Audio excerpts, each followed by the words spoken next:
All right, structural geologists, you are working on a report from our field trip to Baraboo, Wisconsin.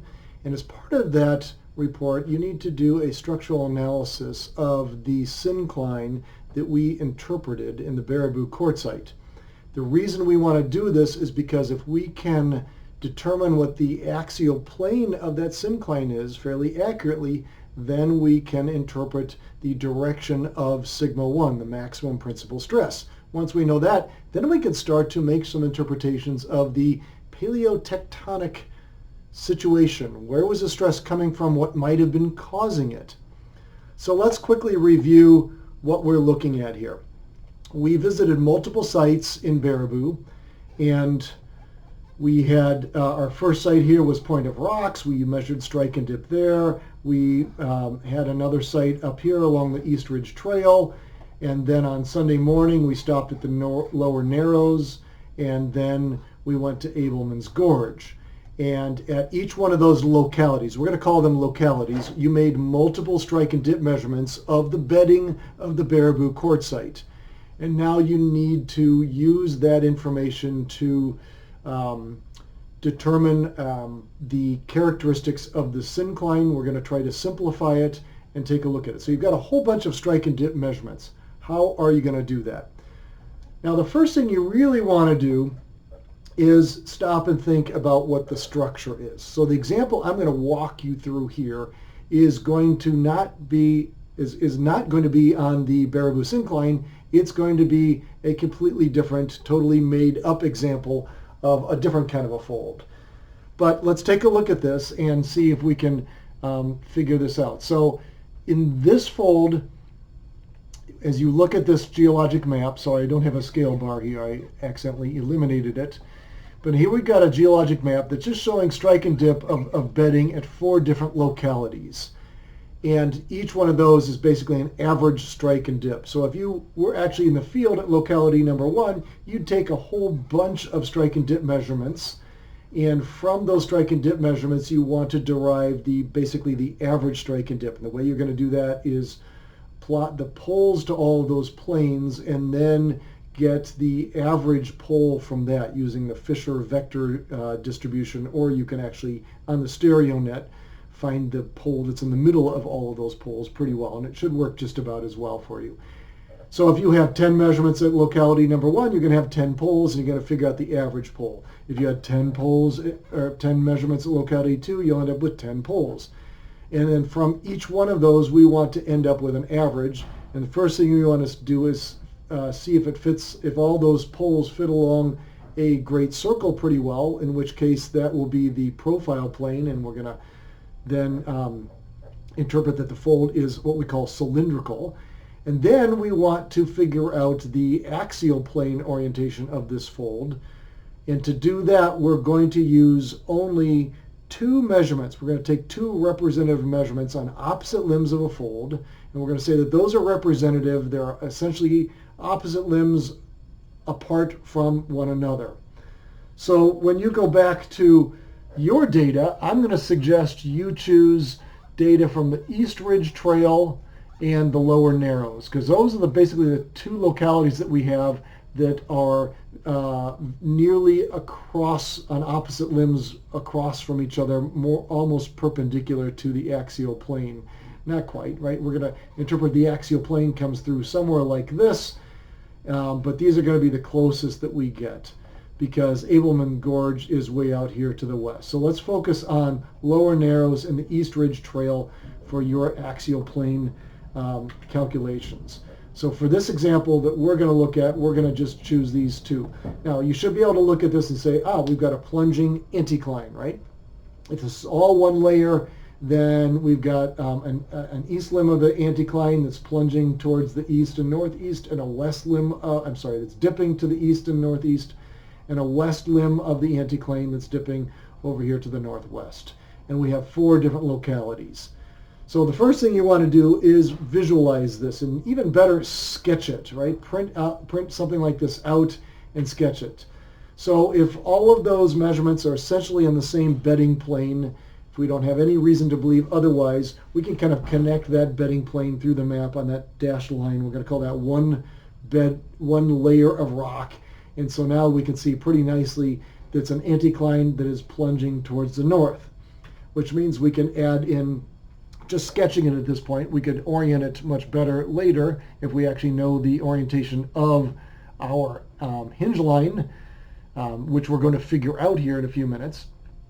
But we know that it's going to be, basically the hinge line is going to be oriented north-south, and here's our symbol for the anticline, and it's plunging more or less towards the north.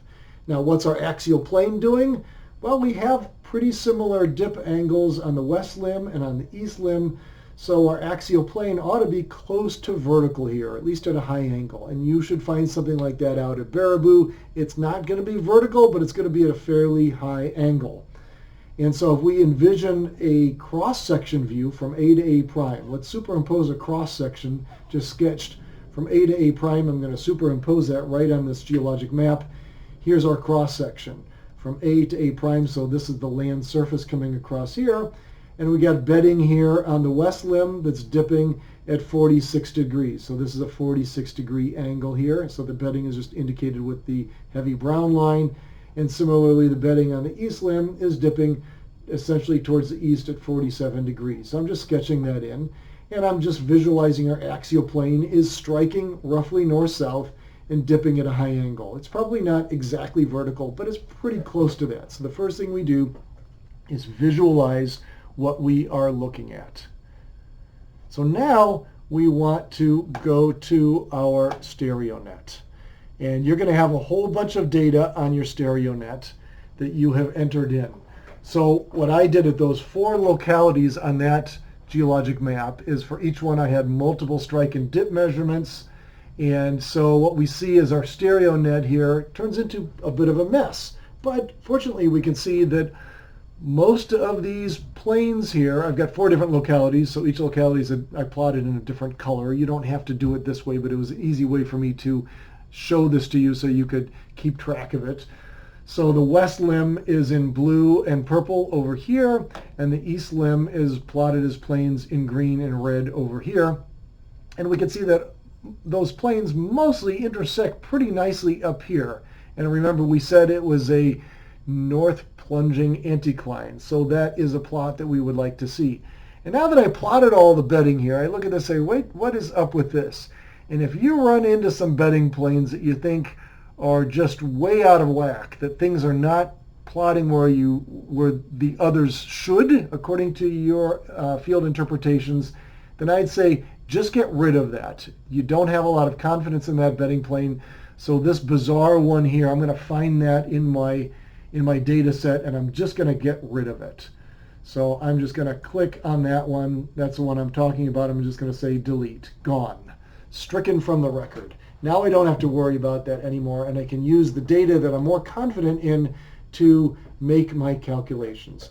So what I want to do is, by each locality, I want to calculate an average pole and use those poles to then figure out our axial plane.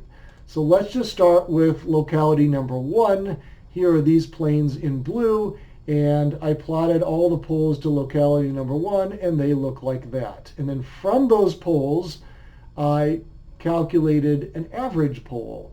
And I did that by highlighting the poles to locality number 1, and then I did a Fisher vector distribution, and you can see it down here, and I calculated that pole as 128 plunge trend and a plunge of 63. So I just made a new data set with that. So there's my average pole to all of those beds, and I can get rid of those, right? And I did the same with locality number 2. I plotted all of the poles to the bedding here, and then I figured where the average pole is, and there it is. Now, sorry about this. I clicked on something else and it left in some extra information on the plot, but what you're interested in here is this square here that's labeled number 1. That's our average pole to locality number 2. And then I did the same for all 4 localities. So let me just plot the average poles that I figured out. So remember, for each one, I plotted all of the poles. So here are the poles to locality number 2, and then I figured out the average one, and then I'm just looking at that one. And when I look at all of my average poles, I'm going to have this one for locality 3, and this one for locality 4. So there are my average poles. 1, 2, 3, and 4 from all of my bedding. Again, don't pay any attention to this great circle here. That's an artifact that I can't get rid of for some reason. But here are my average poles, and those fall nicely along a plane. There's my great circle. We call that the profile plane. So if the poles to bedding fall nicely along a plane, we say it is cylindrical. Now, you could do the same thing by plotting all of your bedding on one data set and plotting all the poles on another data set and seeing if they plot on a profile plane, and that would work out pretty well as well. But I thought this would be easier for you to visualize. So I've got 4 average poles to 4 different localities, and they plot nicely on a profile plane, and they say that's a nice cylindrical fold. Now remember, for the axial plane finder, I'm only going to use 2 poles, and those are going to be on opposing limbs, and those are going to be poles to locality number 2 and locality number 4. So that's going to be, I think, this locality here and this one over here. And I've just plotted those in a different data set. So I figured out my average poles to localities 2 and 4, and here they are. Let me turn off everything else.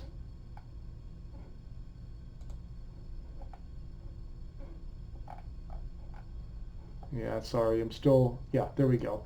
Here are my 2 average poles. This is one and this is the other one. These would be on opposing limbs. These would be the average poles for localities 2 and 4. And then I use the axial plane finder. So I came to axial plane and I use this, and to do that, oops, I need to have the data set highlighted. And then I do axial plane finder, and then I define my 2 poles. So I just click on this and I click on this. I'm not going to do it again because it's going to repeat that. I can do it, I guess. It's going to just give it to me again. So here's one average pole, and here's the other average pole to bedding. And I'm going to add my axial plane to the plot. And it's going to say OK, and there I go. So now it just calculated my axial plane. So in this example, it turned out that my axial plane was very, very nearly vertical. In fact, here's the strike and dip of the axial plane. If I highlight that data set here, strike and dip is basically 180 and a dip of 89. So essentially vertical. And then from that, so there's the strike and dip of my axial plane. If I highlight that data set, I should be able to calculate a pole to that. And there it is. It's this pole right here. And that pole has a trend of 89.5. We could just call it 90 degrees. And a plunge of 1 degree. So there is my sigma 1 vector. In this case, almost directly east-west and horizontal. You're going to find out something slightly different because when I entered in this data, it just turned out that my axial plane was vertical. Yours won't be quite vertical, so you're going to have a trend and a plunge that will not be horizontal for your sigma 1 direction. I'm sorry, I may have called that sigma 3. It's sigma 1. It's the maximum principal stress direction. So that pole I could relabel sigma 1. Maximum stress direction. And there we go. I've just done the structural analysis for the fold. I figured out sigma 1. I figured out the orientation of the axial plane. I've also figured out the orientation of the hinge line, which it turns out is this box up here, number 3. If I hover over that, I can see it has a trend of 17 and a plunge of, trend of 359, essentially straight north, and a plunge of 17. So there's my north plunging fold. So what I figured out, the actual data agrees with my qualitative observation, and I'm happy about that. So that's the approach I want you to take with your structural analysis. You should be submitting some stereo nets in your report. To do that, you can plot the stereo nets that you think are important to show me. Certainly one that has the axial plane and the poles that you use to identify them. It would be great to see also an axial plane, a stereo net of all of your bedding data as well. So each one of those you can export or save it, the plot as a PDF, and then copy that image into your written report. So that's how you should be approaching this report in the structural analysis. I hope that helps.